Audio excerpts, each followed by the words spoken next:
Yes, welcome to Open Collar, the only show that guarantees no sleep till Brooklyn. I Oh, am Cory Elizabeth Steve McCoy. This is the show coming at you live on YouTube, youtube.com at Open Collar Pod, where you can find us. And I don't kid. I do not remember the last time I've had a decent night's sleep. what is going on? Is it a sickness? Are we in that time of No, year?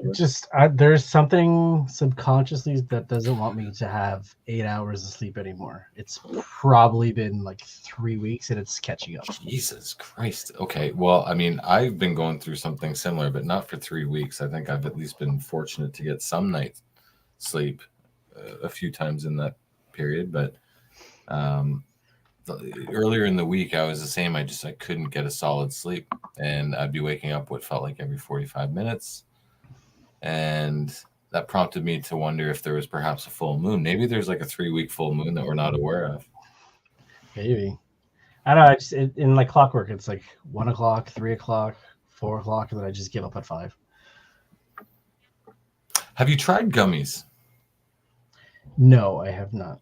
But I have heard the CBD oil, all that will help you just mellow enough that you get a good night. So I'm not a smoker. I'm not a pothead. Used to be in my youth, no longer. But I have tried the sleepy gummies, and they can work. They can work where they will just knock you out. And see, that's the thing too, right? Like if you're under the weather and then you have like NyQuil, for me anyway, I find that the next morning while I have slept, I feel more groggy waking up, and it takes me twice as long to snap out of it and get on with the day. Whereas with the gummies, I'm finding that it's okay. It's, I'm having a good sleep and it's not really doing too much to me in the morning as a side effect, I'll say. Right on. So make note. Get high. Yeah. Well, that's the thing though. You don't even really feel it. Like it's not it just helps you sleep. Which you forgot to put on your hat. See, like you're all over the place, Cory. Like you don't. They're all stacked over here on my table because I have the desktop set up now. No laptop. Laptop's just sitting here. I know what it is. Is it the impending doom of the season? No, that doesn't bother me. No? Okay. Yeah, I guess it's not your first rodeo, right? No, not at all. Something else. Okay. Well, you know what? Dr. Maybe my boring ass talk will help put you to sleep tonight. I don't know. Maybe. We'll see. October's coming. I see you're ready for it. I am. I'm excited. It's starting tomorrow, actually. Our friends that will remain nameless, but often provide sketch comedy as a delivery mechanism, starts tomorrow. And I'm quite excited about that. Oh, is this SNL we're talking about? Yes, SNL. Yes. It's quite a lineup, actually, for the first 5 weeks. Yeah? Like Keaton, Billie Eilish, Coldplay, Stevie Nicks, too. Like, there's a lot of good, the first 5 episodes. It's pretty good. I mean, Michael Keaton, too. Like, that's going to be... there's going to be a Beetlejuice. There's going to be some skit that's going to be exciting to see. Yeah, it's been a long time since I watched SNL. Which I think long established now. Season 50. It's a big season. Woo! Can you believe that? Would you look at that? 50 years. Does it have another 50 in it? Probably not. Yeah, I would say so. I would say that the show will probably die with Lorne Michaels. Yeah, because I saw something recently that said he's nowhere near ready to give it up, despite the many, many rumors for years that like Seth or why would he? Why would he? He's got a good thing going. He's probably that. He's that boss that you see around the office that comes in. He's like 1 foot out of retirement and comes in once a week. Just kind of shows his face, and people are wondering like, when is he actually going to leave? But it's a steady paycheck, and He's not doing much other than maybe coordinating the people that are coming to host and sing on the show. That's it. Think he's as involved as he used to be? Like, I don't think so. It's I like don't a think so. producer in name only at this point. Like earlier on, like obviously in the first early seasons of SNL, like he was probably heavily involved in the writing and the coordination of the skits and who was doing what and when. And I would say now it's more so like the cast members. Well, not the cast members. Like they're usually hired as writers, and then they come to be cast members. So maybe that's where the focus is now. It's mostly them that are writing the shows, writing the skits. But you don't see like an SNL like it's long past its time now, because we don't have the film adaptations from sketches anymore, right? Like you don't have the Wayne's World, the Night the Roxbury, Pat. You know what? They missed an opportunity to adapt a movie out of the Californians. I would say they could have made that into one funny movie, especially with like Bill Hader and Kristen Wiig and Portlandia, Fred Armisen. Like they could have made that into a pretty solid movie, considering that there are movies out there like Pat and Coneheads. Coneheads is okay, from what I remember of it. Actually, I watched that. Not regularly, like annually. Like, when was the last time you've seen Coneheads? Last year. Really? Yeah. Does it hold up? Oh no, but it's enjoyable. It's enjoyable. Like it holds up in the sense that it takes you back to when I like watched it when I was a kid. Right. It's nostalgic. What with the other ones, Pat? I actually forgot that there was even a Pat adaptation until I saw a video on Instagram. I think it was you that sent it to me, right? Like it was probably. Yeah. I send the wildest things. Wild and crazy. I don't think I've seen it since like I really dove into like SNL films, like kind of like one of those ones like, oh, I'll go into like a marathon. I like watch the Wayne's World, watch Coneheads, other things like that. But it's been a long time. Did they make a movie out of Stuart? Yes, they did. What was the guy's name? Stuart Smalley? Was it Stuart Smalley? Did they make a movie? They did. Wow. Yeah, there was a pretty good run of like, let's just make it into a movie. You got a skit, make it into a movie. Stuart Saves His Family, 1995. Wow. Yeah, which would have been around like the time of Wayne's World and Coneheads, and my God. A fun fact about It's Pat. Did you know Quentin Tarantino has an uncredited like role working on the script for that movie? Really? Yeah. Is he the one who spilled the beans on if it's a he or she or no? No. I guess we wouldn't know. It's uncredited, right? So that's right. Did they ever definitely could not make that today? No. Nor would you want to? No. Not gonna touch that. Not gonna touch that.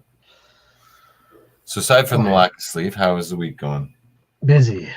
Yeah? Yeah, between working and kids' activities, it's just... Were you working last night? Things. I was. How was the crowd?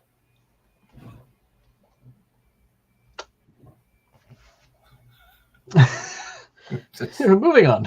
Moving on, that's right. Anywho. Yeah, just, preseason. So. That's it, 100%. All you gotta. You can't rely on numbers at this point in the season. Come on now, Steve. No, not at all. This is not related to the stuff we'll talk about, but we'll get to right now. We're short on time. Lots to talk about short on time this week. I watched the McMahon documentary on Netflix. I watched all 6 parts.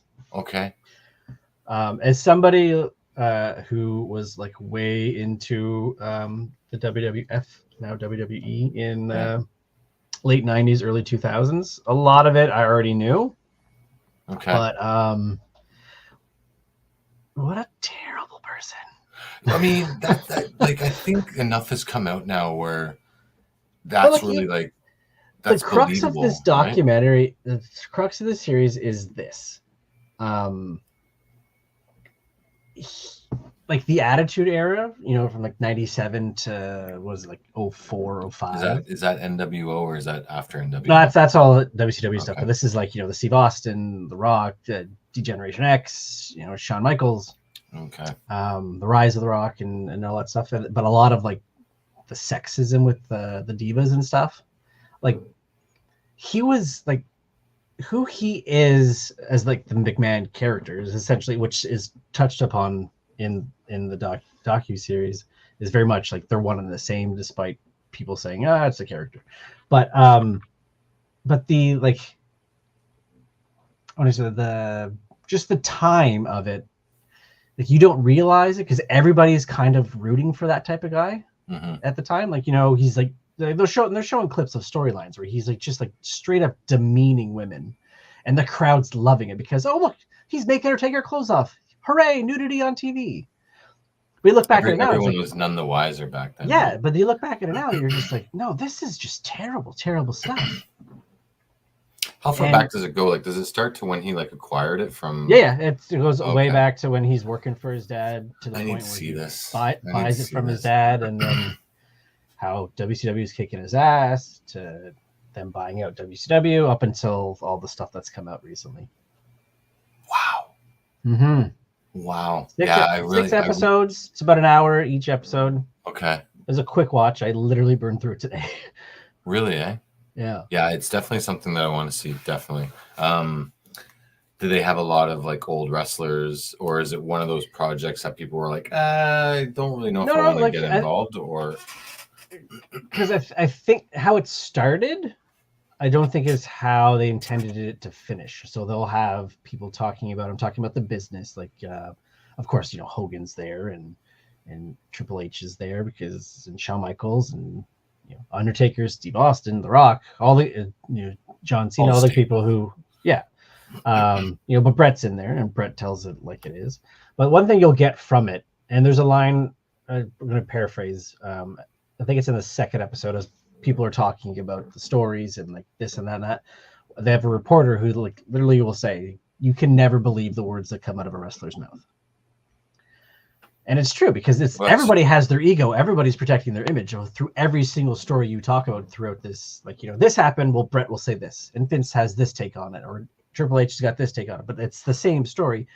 Everybody's got to protect their own ego. Well, that's their meal ticket, right? Like that's how they get paid. Which is hilarious because like none of these guys are retired and they're not doing it anymore, but they still got to protect the image.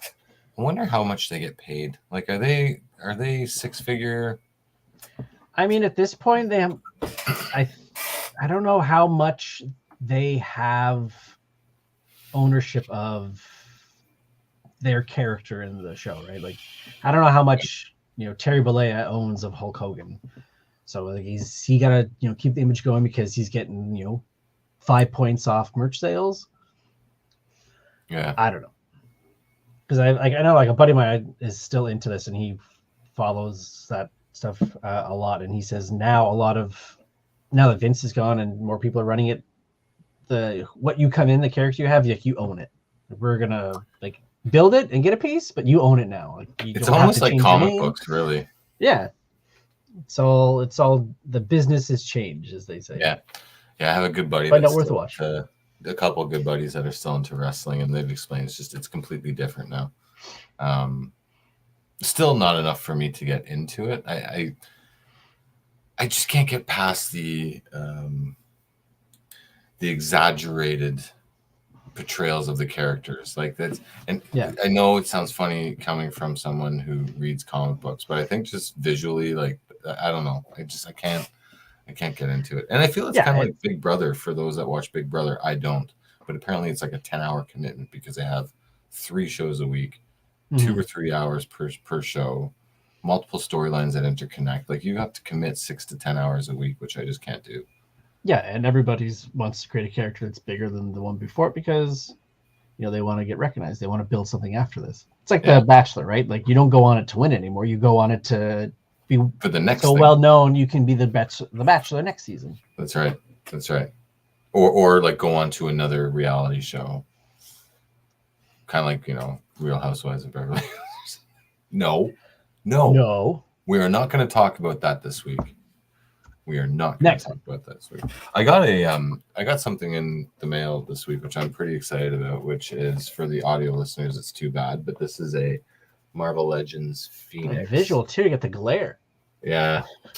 But anyway, it's Marvel Legends Jean Grey Phoenix Force, and it has one head, a couple of hands, and then it has a stand that it goes into, which is really cool. I have the Dark Phoenix behind me on the bottom shelf here. So once I figure out like what I'm going to do with these shelves and I can build more, then I'll start putting them up.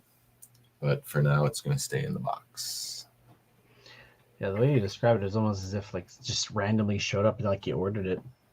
Oh, I did order it. 100%. Oh, I just got this in the mail today. Yeah. It's a flyer for Canadian Tire. It was, snow removal in Jean Grey.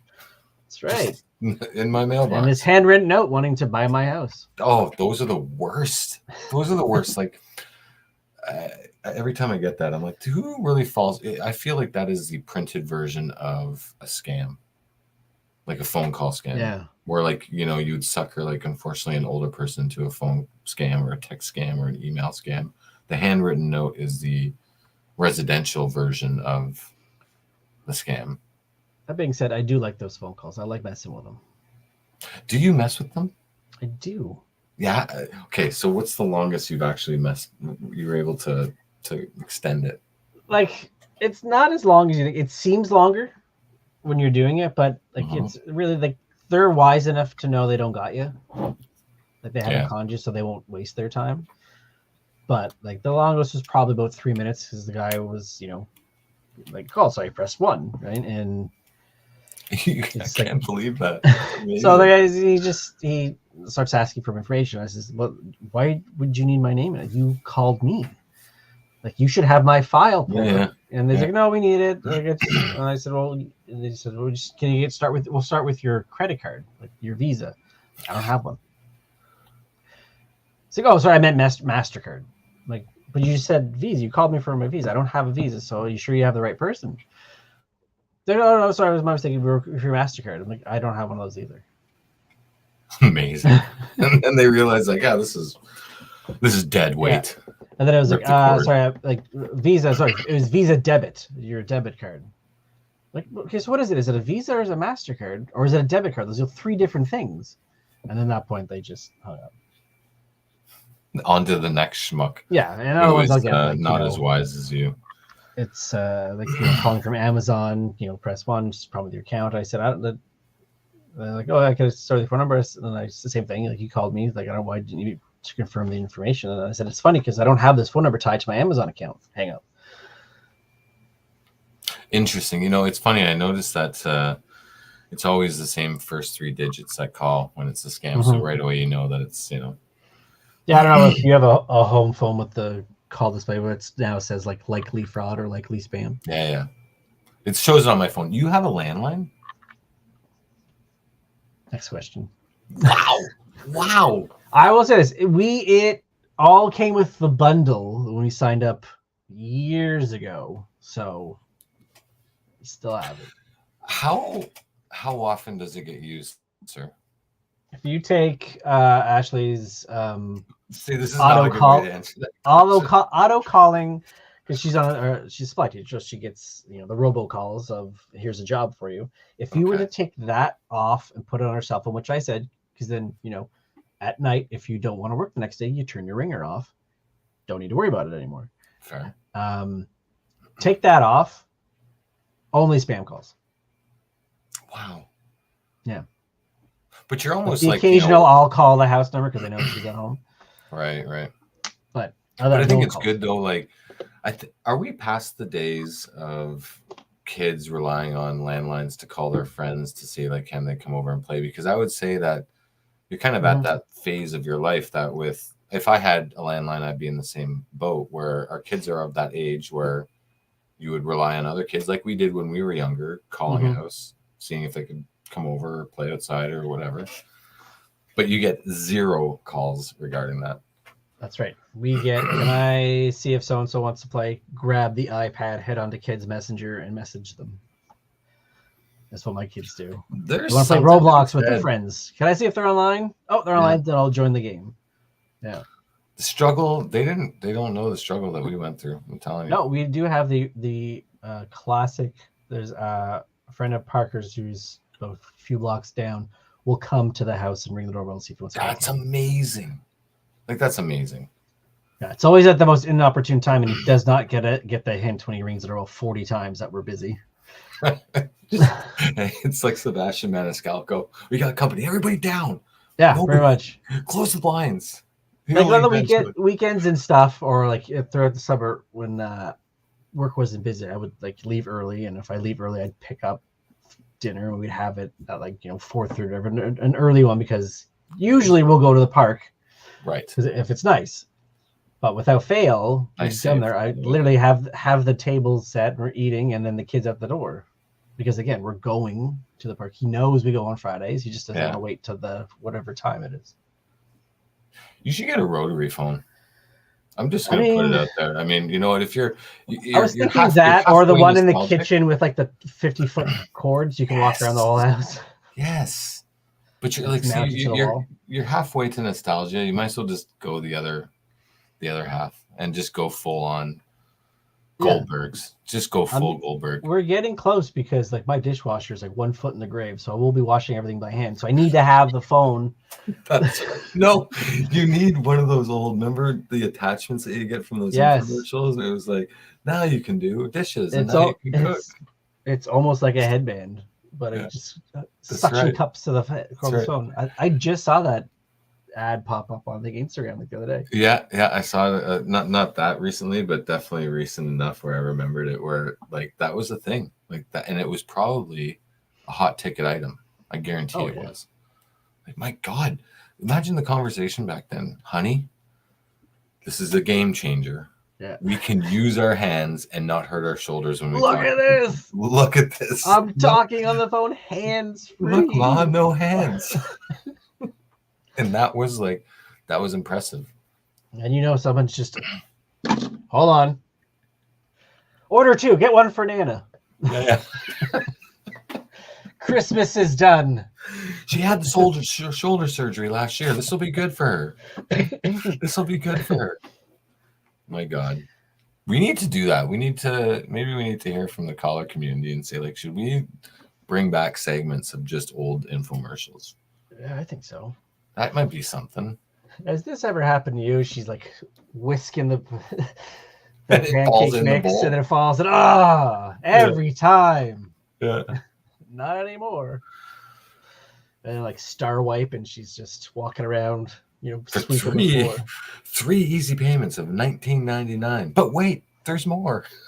Act now, we'll double the offer. That's right. Just pay the extra processing fee. I don't think my parents have ever bought anything from an infomercial. What about like the shopping channel? It's different. I'm sure they may have. They do have infomercial products on there, but it was a more reputable channel. Perhaps, yeah. I would believe that they may have, but definitely not an infomercial. I always felt like, like these guys are peddling stuff that nobody needs, like the shopping channel, right? And then you have like grandma calling in talking about how they love the product and stuff, and you're just like, you guys just got them over a fucking barrel. Right? Snake oil salesman, for fuck's sakes. It's true. My grandmother bought a ton off of there. Did she? Yeah. Oh yeah. Any hand-me-downs? Fad was. I don't think so. Like, I got a back scratcher, but I don't think she got it from there. She had several of those. Oh, infomercials. Yeah. So you see if you recognize this guy. Let's see. Oh yeah, it's the old wood guy. Oh. And it's got like the little wheels in the back. Oh, that was a high-tech one with the wheels on the end. That was a high-tech. Audio listeners, Cory's showing us a back scratcher. Back massage? Would you say that's a massage? A bit of both. Cory's mind is blown right now. It's been a long time. It's taking me back. Quick, cut the commercial break. No, not yet. With the balls on the end, though, that was like the, yeah, that's the game changer. That was right like that was Gen 2. Yeah. Listen, they hit a wall on sales. They really need to go back to formula. That's right. Yeah. And that one was $40 because it was, two things in one. And I'm pretty sure, like, that thing's got a stain on it. It's shellacked pretty good too. It's got to maintain its luster. It's good varnish. Oh yeah. Okay. Let's okay. get to the because I can go all like the rest of the night. But we got what to talk about. We got.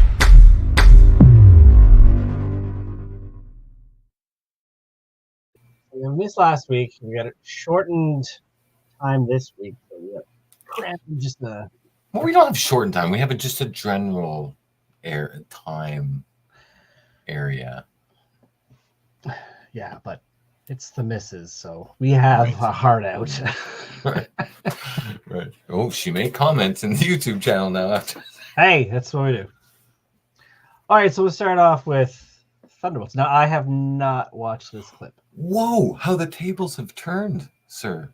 I think this is, hold on. I think this is an open caller first, where I have seen the trailer and you haven't. I have not. And I actually went out of my way not to watch it because when I saw this poster, I'm like, if the poster is any indication, this trailer is going to really piss me off. After the trailer, you open up. All right. Now, where did I put it? Here it is. Now, this is the first video being played from the desktop. We'll see what happens. Hey! Leave on porch. Your subordinates will be reported to DoorDash HQ. Alexi, it's me. Open up.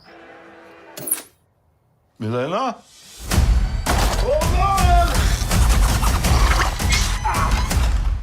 Elena! Hi, Dad. Sorry about the wait. It was an important call. Highly classified. Lot of work.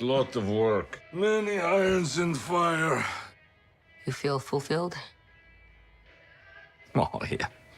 Yeah, so full. So filled. But why do you ask this? What brings you here?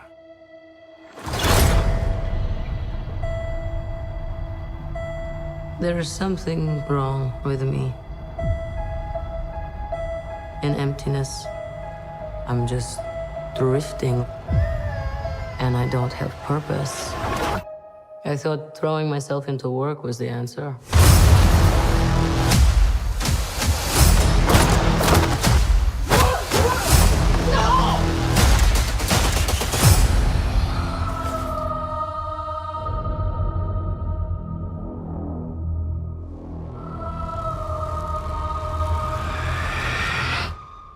With your feet on the air, your head on the ground. Try to stay and spin. Yeah. There's nothing in your life. Oh no. Who are you? I'm Bob. Who sent you, Bob? Nobody. You were all sent?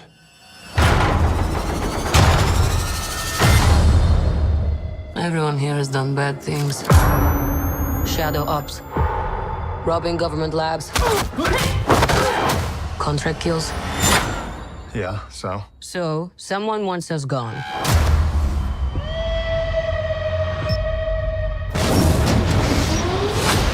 What the hell? We're brought up with this belief that there are good guys and there are bad guys. What's the plan? This could get messy.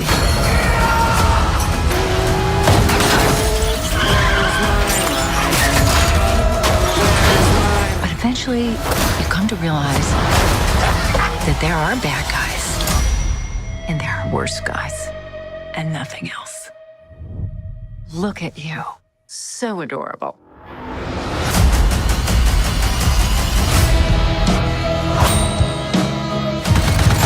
Don't worry, she's bulletproof. What happened to bulletproof? It's bulletproof! that Bucky? That's not good.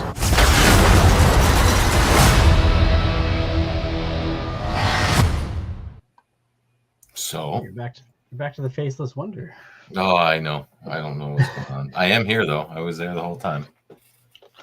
So Bucky's Winter Soldier-esque again.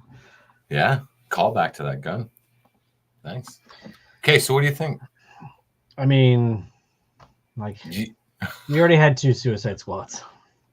This could be different though.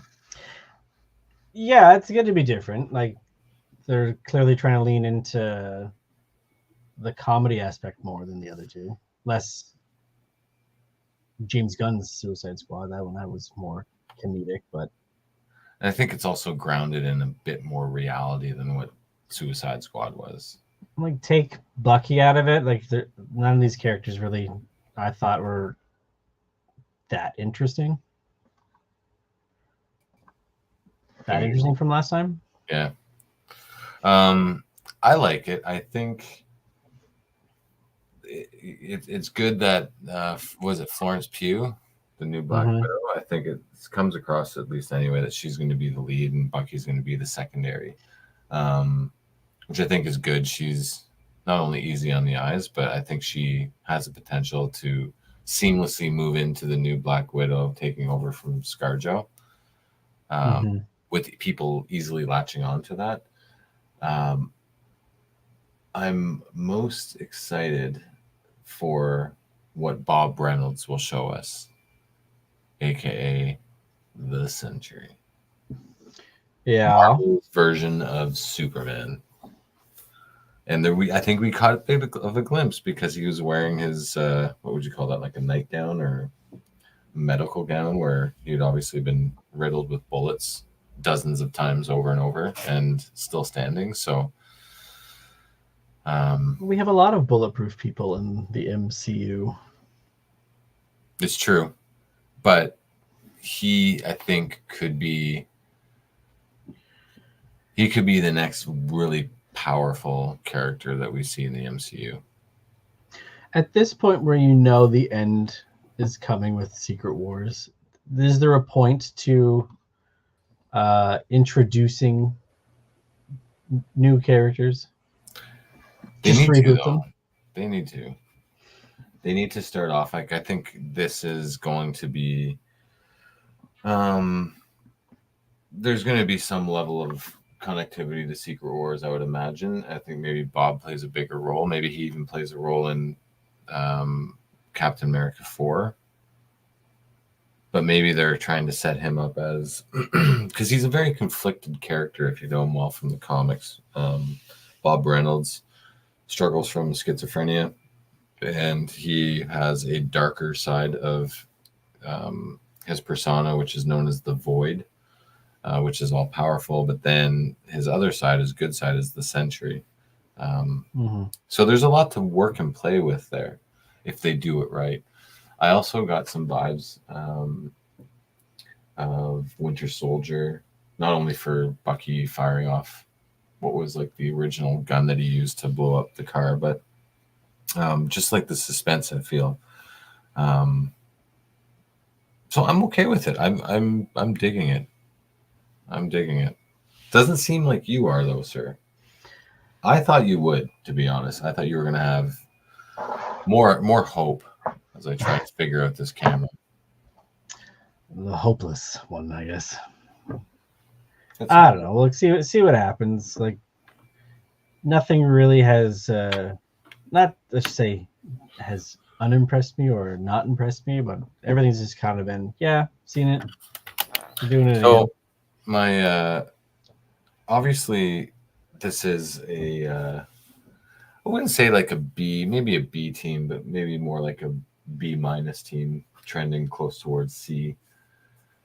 And there's like, there's obviously going to be the chatter about like, can this actually, given the recent record of Marvel movies in theaters, like what's the return going to look like for it? But then I just keep going back to, well, everyone said this about Guardians of the Galaxy when they were quite possibly even a D or an E team on the scale of people knowing who they are, and it was turned out to be a moneymaker. Now that also could be a product of the time that it was in. I think it's that. Also, it was something completely different, right? Because it's it's in space. There's different types of characters, different worlds. Yeah, as it were. Like, yeah, that's true too. Like another Suicide Squad that we've seen twice. Well, hopefully you are wrong, sir. Hopefully you're wrong. I mean, if they're what is it? That would be the.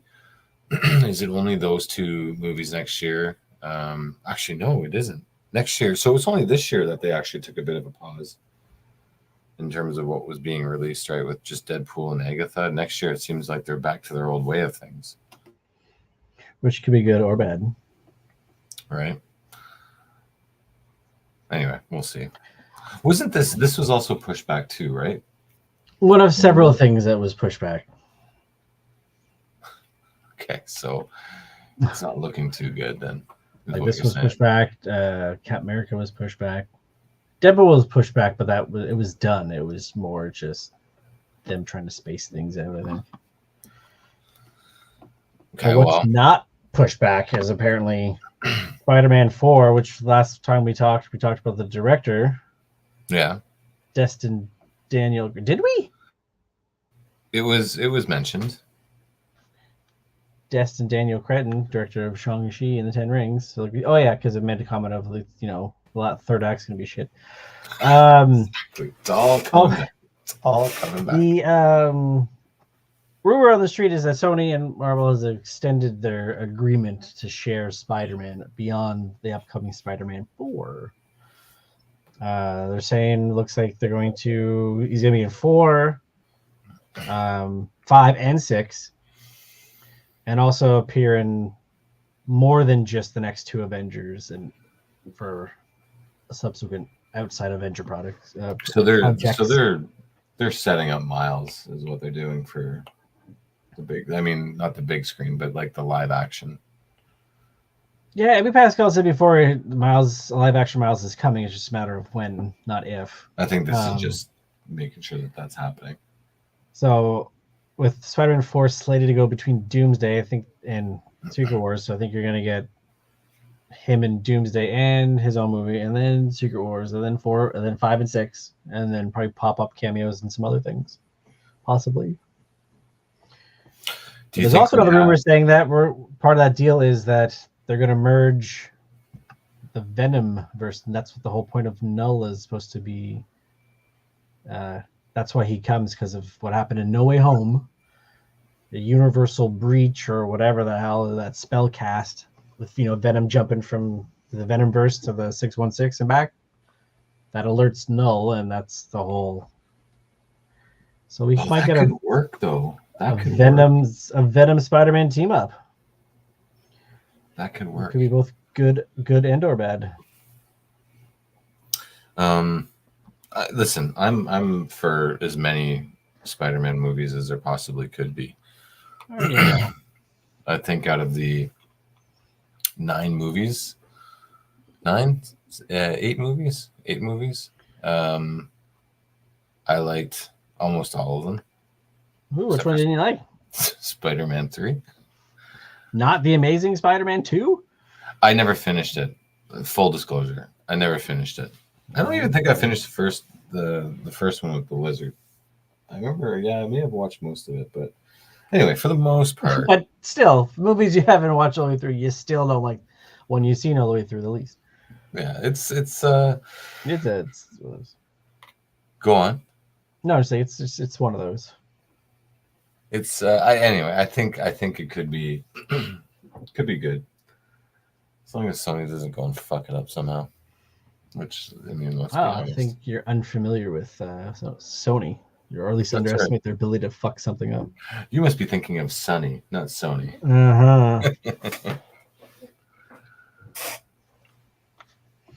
So you think a Venom Spider-Man team up for Null is something that's workable?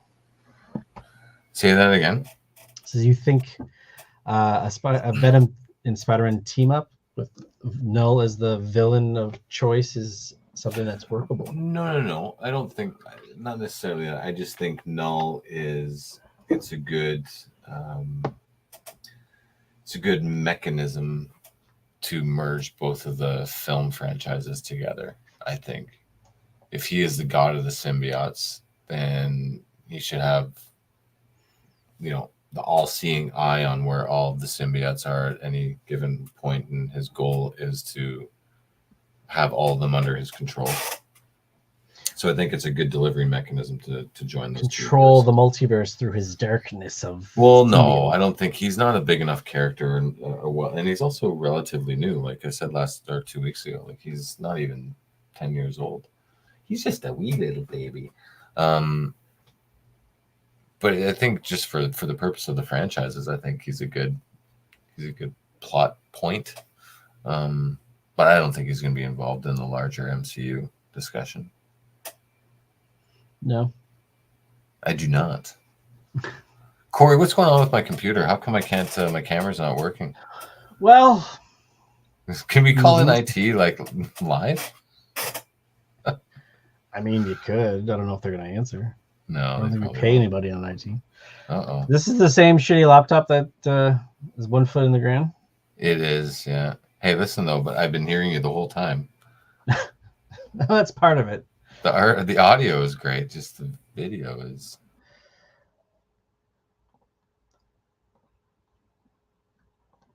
I think I'll. Hey, there we go. You keep dropping because you have no camera. Someone's dropping. It's because it says the start cam, like the camera is turned off, and when I go to click it, it cuts my audio too. So I don't know what's going on. Maybe I guess at this point, just leave it. Just leave it, right? I could refresh, but then you know what? That would just go and throw everything off kilter. Yeah, everything we worked so hard for. When is Black Friday? It's the third Friday of November. See, we talked about. Thank you for confirming that. We talked about Chromebooks before, and I was thinking, as a cost-effective alternative to what I'm dealing with now, that might be the way to go. But then my concern is that there are not enough USB ports to plug in what I need for this fine podcast here. So you get a hub. Oh yeah, I could do that too. Okay. Well, I have one that's not being used. Well, shit. All right. You know, we got maybe 6 more episodes with this tank, and then we'll be on to bigger and better things. Yeah, schedule permitting. So you watched the 2 Agathas, you said? Yeah. I've watched the third one yet? No, not yet. Ran out of time. Okay. It was okay, but very similar to the comic books. I just wish that they would have fucking done like a recap of some sort to kick it off, because I found that for the first episode, what was the first episode, like 35-40 minutes? Yeah. I want to say at least half of it was me trying to get my bearings straight on, okay, how is this set up? She's a detective, she's going, what is happening? And then it finally clicked in when she was interrogating the not Clarion the Witch Boy. That she was trapped in a spell that Wanda had, cooked up. All that would have been helpful if they had just taken 2 minutes and explained, like last time on WandaVision, or where things left off. It was okay though. I mean, kind of got like a the Mayor of Easttown. What is it? Mayor of Easttown vibe. Talking with like her Minnesota accent, and she's a good actress. Yeah, we'll see where the story goes. But how was it? Is it 6 episodes or 8 episodes? I would imagine 6. The one guy that he was in Scarlet or WandaVision, pardon me, who was portraying the chief, the police chief, when she was in her spell at the beginning of season 1. Is there another actor out there in the world that looks more like 9? Really? 9 episodes. Oh wow. Okay, that could be a good thing then. Anyway, the actor who played her police chief when she was caught in the spell in episode 1. Is there another actor in the world that looks more like a cartoon character than him? I don't think so. Like, he legit looks like, you would think that was prosthetics, but that's his legit face, and he looks like a cartoon character. Right. Anyway, that's one thing that was glaring to me. Will I continue to watch it? Big takeaway. Yeah. Well, it was kind of. I guess I probably thought the same thing when WandaVision was happening, but I just maybe had forgotten about it because it was 3 years ago. Lots happened in 3 years. Lots have happened. That's a delayed payoff, right? Yeah. But I'll watch it. They're half-hour episodes. I mean, there's no real excuse for me not to watch them. What did you think? Like I said, there just seems like there's a lot going on, and unless it's one you're going to sit there and pay attention to, and follow the breadcrumbs, it just seems like very unnecessary. Like you said, you have to remember a show that you watched maybe once 3 years ago to just get enough to go, oh yeah, that's why is this person thinking she's in a TV show? Oh, okay. And then now you remember that, then you remember what else is in the show that's going to play into this, because we're trying to discover who the teen is. Like, because when he says his name, his mouth gets it's like sewn shut. That's a little interesting. That's got me thinking, like, what is the reason behind that? And then what's this? Like, why is this person after? Like, it just. I know for a TV series that is going to last multiple seasons, having a bit of mystery that you can build up over seasons is one thing. But when you have like all these things that you were introducing in episode 1 that you're going to have to follow only over 9 episodes, it just seems like, why don't we just get it out of the way now? Yeah. Because you're going to run out of real estate, and there's not going to be a satisfying payoff. Because you do know there's going to be 1 episode or 2 episodes that's kind of filler. Yeah. And then you're going to rush something. Because Marvel has a tendency of doing that. I was just going to say that. They have the tendency, Marvel Television does, to... They don't stick the ending. Start strong, or not even start strong, but just finish weak, I think is really the emphasis of my point. No sticking of the landing. Definitely. They are not Olympic gymnasts at Marvel Television. Well, and especially the last episode's like, oh, this is the longer of all the other episodes, and they wrap it up early. Sorry, the third episode was longer? No, I'm saying the last episode, when they do the finales of all right. They end early, and then there's like 10 minutes to kill, and you're like, well, if you wouldn't have rushed it. Aubrey Plaza, that's enough to keep me watching it, I would say. Yeah, she's seemingly the villain in this. Yeah. Or who knows, it could be Agatha all along. She's the villain the hero. I try to follow like the cryptic old speak of what the titles for the show was. And I'm like, I'm assuming it's this, but I'm not as learned with old English as maybe I should. Yeah, they're long titles, especially that second one. Yeah. Did you watch the other news series? Boom, Hangman? No, I haven't seen this. Yet. So it's like I said to you, when you asked which one to watch, I said, if you watch the other one, since it's shorter, if you need a palate cleanser, watch this. But I guess it stoked enough interest that you didn't need to. So, is it good? Yeah, it's... Sorry, did you power through this? Was all episodes released at the same time? No, there's only one so far. Okay. Oh, okay. Yeah, no, like, it's big tie to, like, this one actually starts off with, like, a recap of what happened at the end of the movie. Which amazing. See, but it's done through, like, news stories. Like, breaking news, like, this happened, and, Batman's been seen over here doing this, and yada, yada, yada. And then it goes into the story. Why can't you do something like that, right? Like, we talked about this before. Like, the smartest thing Ang Lee ever did for Hulk was that intro. You do not need to do a lot to spend 45 to 60 seconds doing a quick recap. Like, you don't. And you can be very creative, like it sounds like this was. Yeah, Just and then do you go it. right into the story of now there's a power struggle for the Falcone.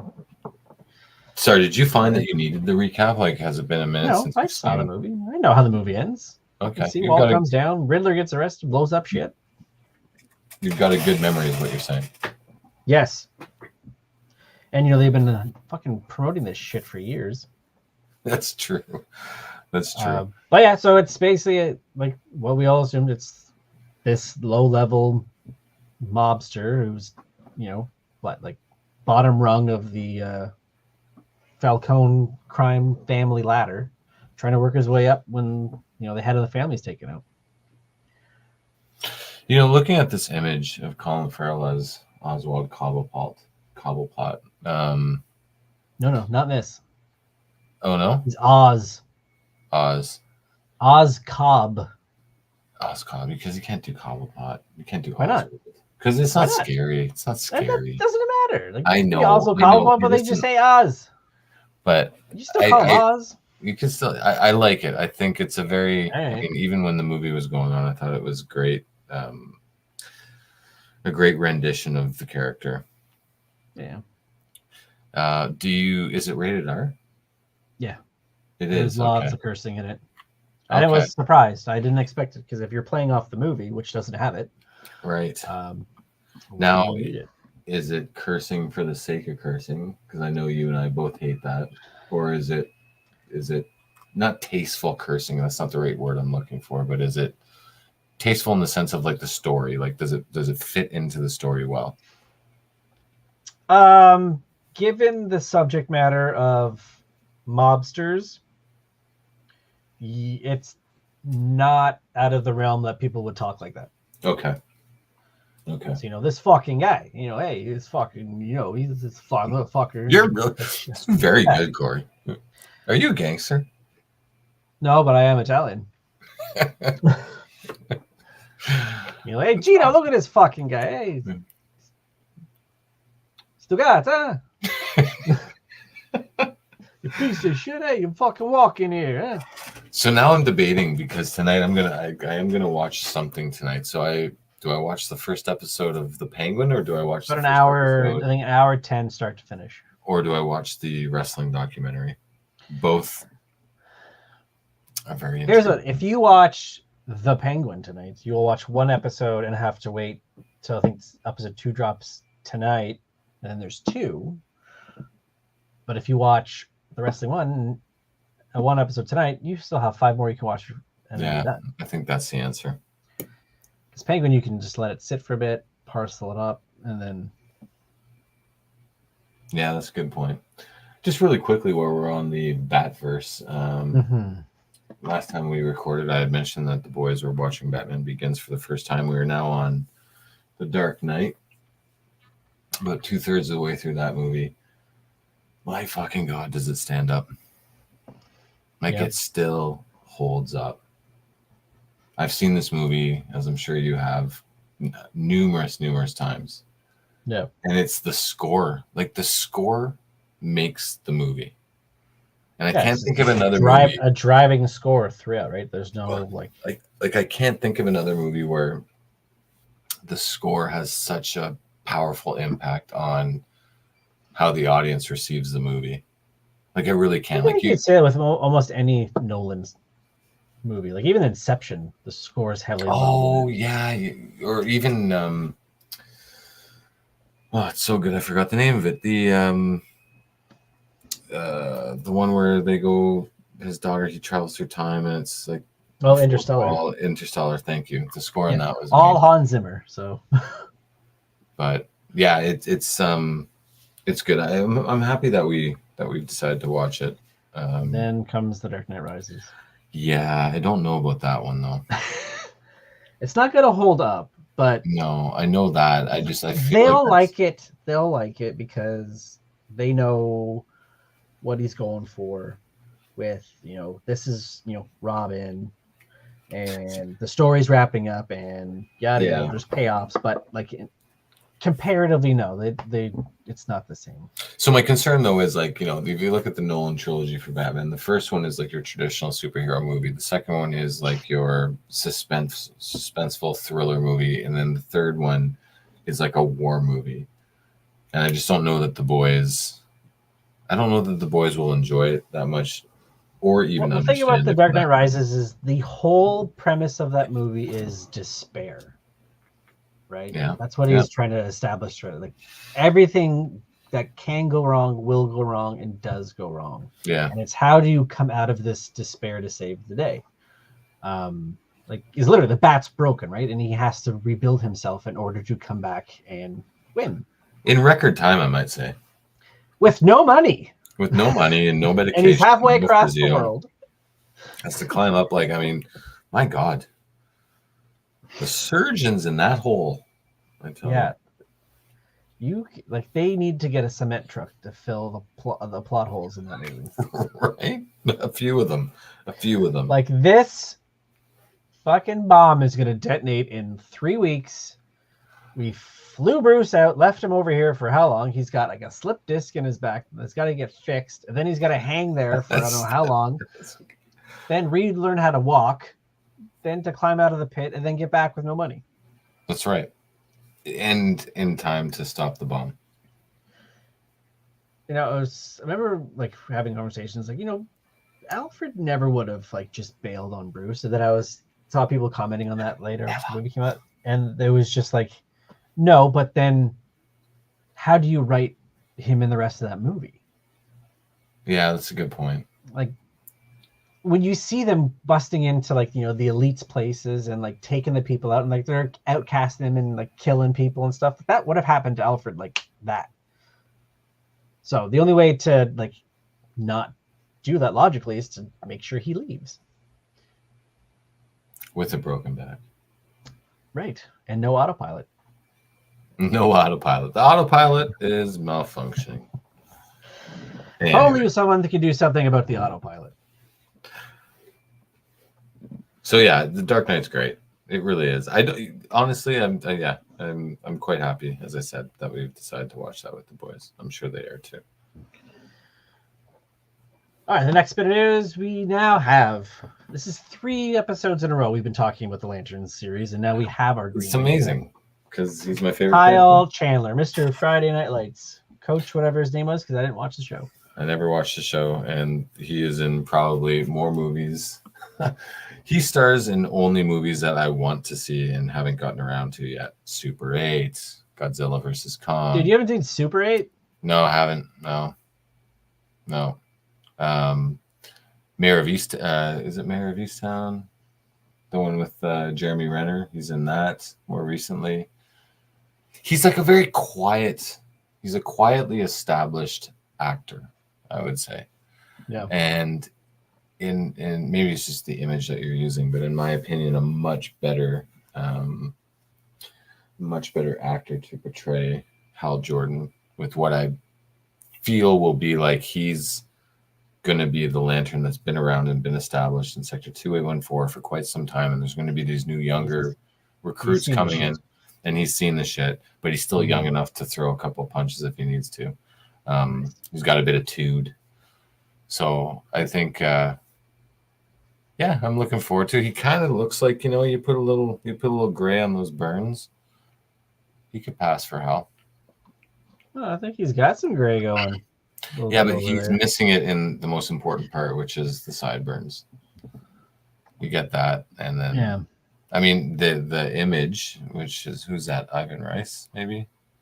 Anyway, audio listeners are just missing out right now. But yeah, no, Kyle Chandler, I think it's good. There's actually rumors about now who's going to play Jon Stewart.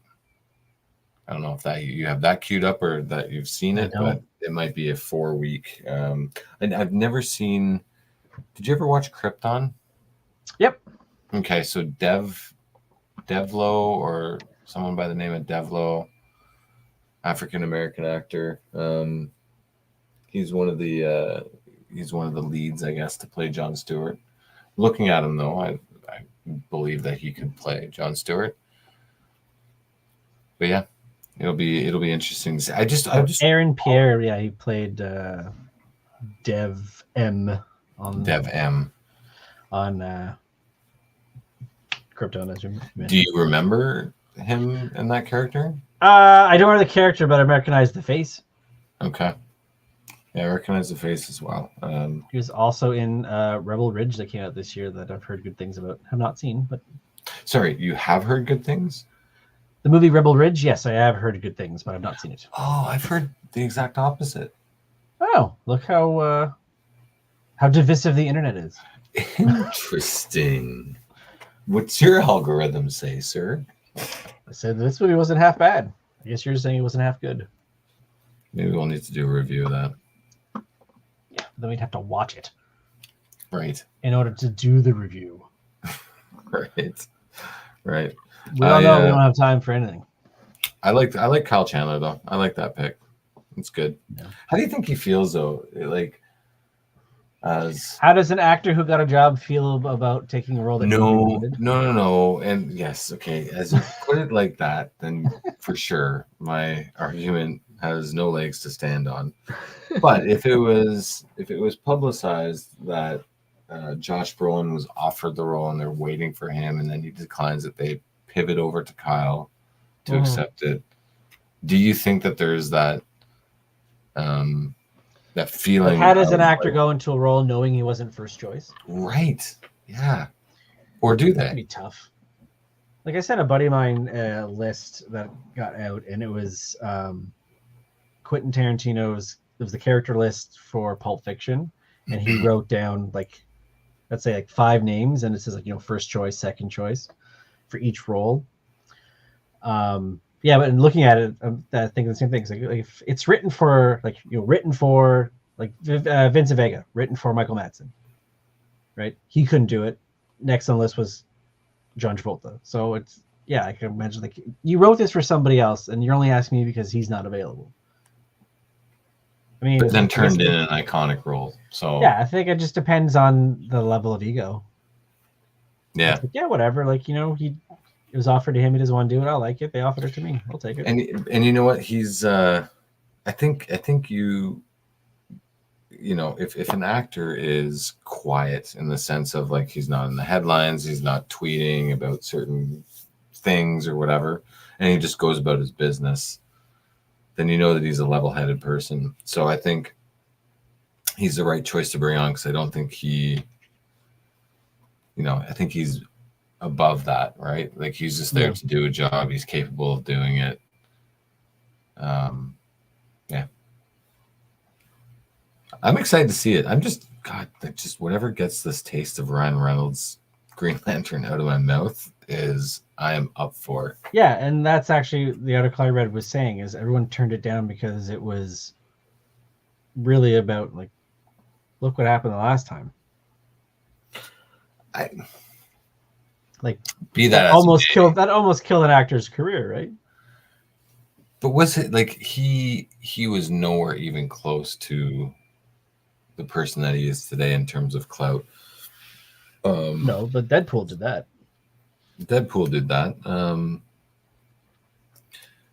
But I think anyway. I still remember sitting in the theater when it ended going, well, is there anything after the credits? Because I don't think I want to stay anymore. And then you see the green ring, and then for whatever reason, here comes the national. Let me put this on. And you're going, okay, I get why they're doing it. They're teasing what we all know is going to come, but that doesn't fit with what I just saw over 2 hours. Yeah, they went about it the wrong way. Like they should have formed that trilogy and modeled it just like the Star Wars trilogy, where you had Star Wars, Hal Jordan being tutored by Sinestro, and Sinestro's slow descent into evilness. Yeah, because you at the end of the day, it's a friend that's betraying him and going to the dark side, right? In 20 minutes. Yeah, and like we're gonna put this yellow ring together. Like, oh, you can't do it. That's sacrilege. And then at the end of the movie, well, fuck it, I'm putting this on. Yeah, yellow's more my color. They should have left that for the second part where he the second would have been him turning over to Yellow to fear and expanding on the power, expanding on the reach. And then the third Been one like, being, he's, heading back from human resources, looking through some files, and then corner of his eye he catches the yellow ring just sitting in like an orb floating over there, and he just looks at it and looks back at his paperwork and keeps walking, like a little hint, almost like a next time baby, like in Iron Man.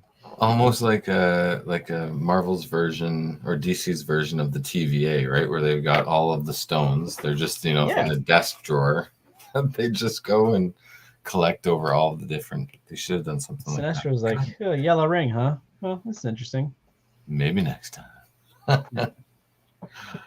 No War Machine here, but maybe in the next installment. It'll be good. I think it'll be good. Go Kyle.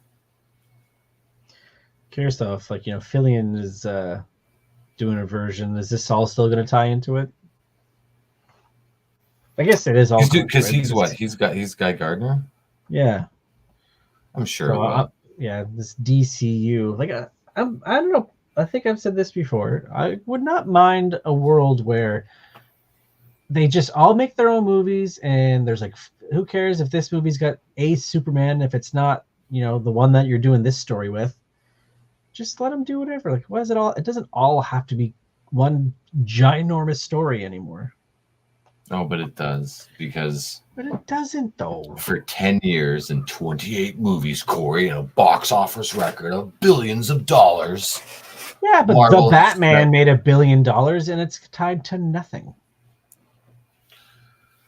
The Joker made $1 billion. It is also tied to nothing. I don't like your attitude. We are literally gonna. I guess this will be the test of it. If Batman 2 comes out and makes another $1 billion, while James Gunn is still working on Batman Brave and Bold, it's gonna have a different Joker, a different Batman, a different Robin, a different everything. And Matt Reeves has not done his trilogy. I guess you can go, oh fuck, you know what? Let's just have all these Elseworld stories and yada yada yada, and Keaton is doing Batman Beyond over here, and we have. But then what's going to happen? It's going to be a Crisis on Infinite Earths movie trilogy that'll pull them all together, and then it'll be like it was connected the entire time. The term multiverse is so widely known now that it's hated. Yeah, which is terrible because at its roots, it's such a good thing in terms of storytelling, where it should open up so much possibility into what people hate it, because then your shitty movie that no one wants to remember is now canon.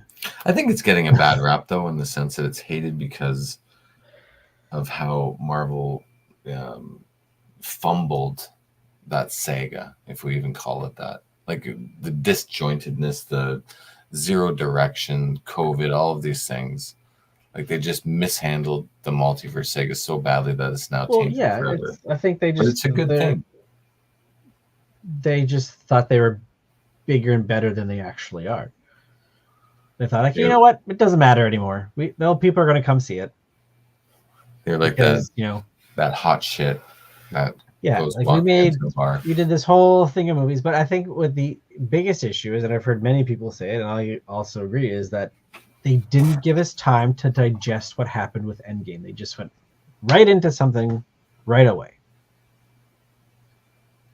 They should have ended Endgame, give the rest of the year off, and then come back with something. Let everybody have a break. Or even a year. Just even a year. When did Endgame come out? It came out in spring, right? It was May or something, I want to say. Yeah. And then, we have this one coming, and this one coming, and this one coming. And okay. We just lost Tony. We need to grieve.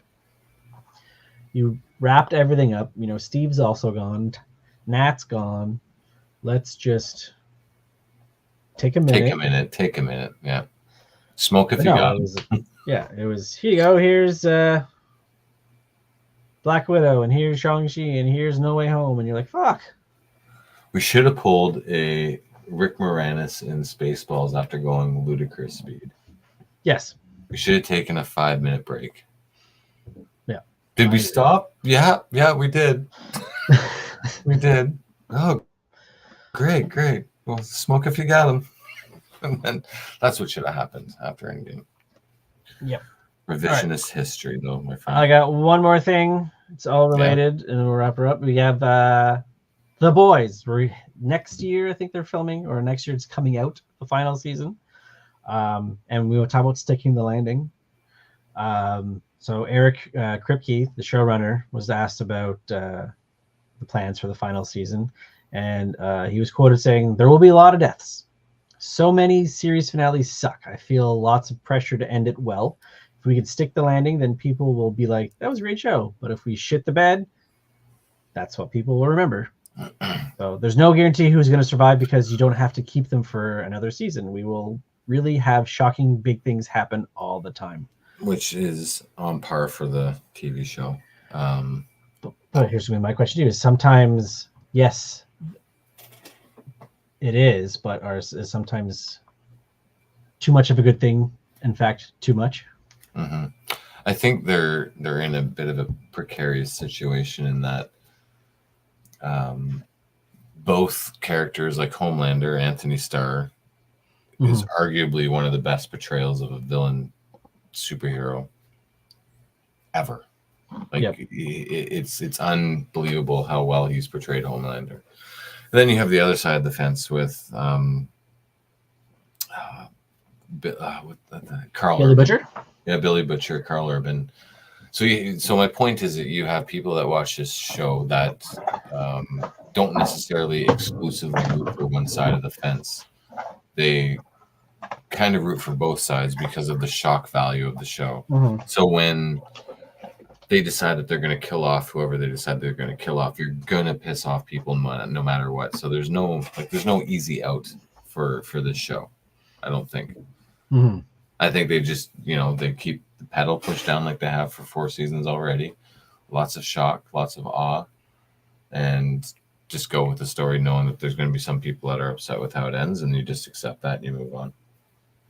Well, let me ask you this. So, because this is, I never read the books, but I know this has strayed way far from the source material. Not necessarily, I wouldn't say.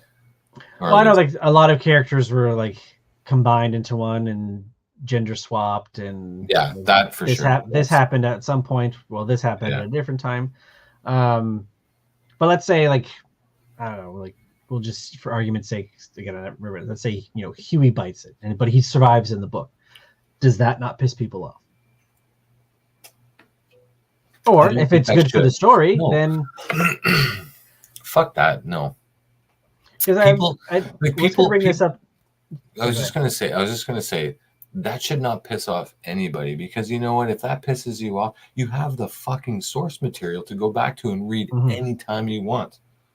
Anytime you want, which is the original intent of the story, where if he doesn't die, he doesn't die. So you can't get pissed off if he gets offed in the TV show. You need to go into shows like this and movies like this, it's just accepting them for what they are and appreciating where the connectivity is to the source material. If it deviates a little bit, you just kind of accept it and move on, and that's it. But if he bites the bullet in the show, and if he doesn't, I can't remember how it ends in the book. Tough shit. Go back and read the book if that pisses you off so much. Actually, I had this. I was going to break before, but then we had our long break. I was reading people. It was a deep dive thread on when people said they gave up on The Walking Dead, and everyone points to Negan taking out Glenn. And I literally was thinking, these must be people who have never read the book, because it's exactly what happens. Was it filmed the exact way too, where they're all lined up? Yeah, the only difference between what happened in the show and happened in the book is that what's his name now? The big guy, handlebar mustache. His name's failing me at the time. Morgan, Rick. Not Morgan, not Rick, not Morgan. Morgan's the other guy. Shit, I gotta look it up. Are you talking about the guy with the tigers? No, that's Ezekiel. Ezekiel, yeah. It's been a minute since I've read. Yeah, same here. Like I'm literally going to type in the description of the character, not Abraham to do it. Oh yeah. Okay. The only difference is Abraham eats it differently in the book. This and the show, Negan takes him out at the same time and then takes Glenn out. So you got both get their heads bashed in with Lucille. But I'm like, this is straight up what happens in the book. Like it's like word for word, like verbatim what he says and what happens. And people are like, that's it for me. I'm done. I'm like, have you read this before? Like, they're not doing anything. Like, we knew this was coming. Yeah, and that's unfortunate, right? Because they're the ones that control the narrative too. And people are like, "Oh, I'm pissed off," and they shouldn't do it. And then the showrunners catch flack. And I'm like, I just imagine what people would have done if they would have followed the books and killed Judith when Lori died. Yeah, in the prison, like she gets mowed down in the baby. Yep. And Judith is like a character all the way to the end. So when Negan offed Glenn in the TV show, what season was that? Like 6 or 7? Yeah, I think so. It was later. They really dragged out the first couple of years. So by that point, they had a huge following, obviously. Yeah, it was huge. But that 100% the ratings went down after that. But then you would think that after 6 or 7 seasons of tremendous success, those loyal viewers would have caught wind at some point through some way that this was based off of a comic book. Yeah, well, it says it right at the beginning, right? Well, yeah, I guess that's true too. And it would maybe you would have hoped that it would have prompted them to maybe read the book. But it's funny though, like literally a book of zombies eating people and being adapted. That's fine, but you beat somebody's head in with a baseball bat. Unacceptable. Too much. Absolutely unacceptable. How dare you? Yeah. Right. Are there shows that are still coming out for that franchise? Yeah, there's still spin-offs. There's Daryl Dixon spin-off, which is hilarious. So there's a spin-off, like the longest serving character on the show is an original creation. Yeah, I guess that would be, right? Eating squirrels, hunting squirrels.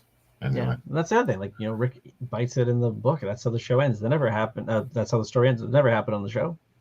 Man, I don't know about the show, but in the book, like towards the end of the series, like Rick was like got legs cut off and arms cut off, and like he was dying a slow death, which actually it wasn't until they did the Rick Michonne spinoff. They did Rick Michonne spinoff on the TV show. Okay. Did they actually at that point get rid of his hand? Huh. Yeah, when they're doing a mini series, well after the show's done and he's left it, they have him lose his hand. I just thought about that now though, that like what happened to him towards the end of the book was like a metaphor for what he was going through since the first issue, where he was dying a slow death. But now it was like the physical interpretation of him dying that slow death. A lot of death talk. I have an outro. What? I know. So thanks for joining us on this week's episode of Open Collar, since we are your favorite geek culture podcast. If you did enjoy the discussion, which I know you all did, audio and viewers alike, make sure to subscribe and hit that button on their podcast aggregator of choice. Or if you're watching Cory, and not necessarily me because my camera's off on YouTube, at Open Collar Pod, you can do that there too, or both. Why not? No, fuck it, just do both. As always, we appreciate your support, and a big shout out to our awesome collar community. Until next time, stay geeky and keep those collars open. That's right. Here we are. Along came Polly. Dude, this would be local, dude. If I had a fresh nog, bro, and I was cruising around, and what's the name of this car? Callaway Speedster, bro. I just squeeze. I'd go, hey, fresh one. What's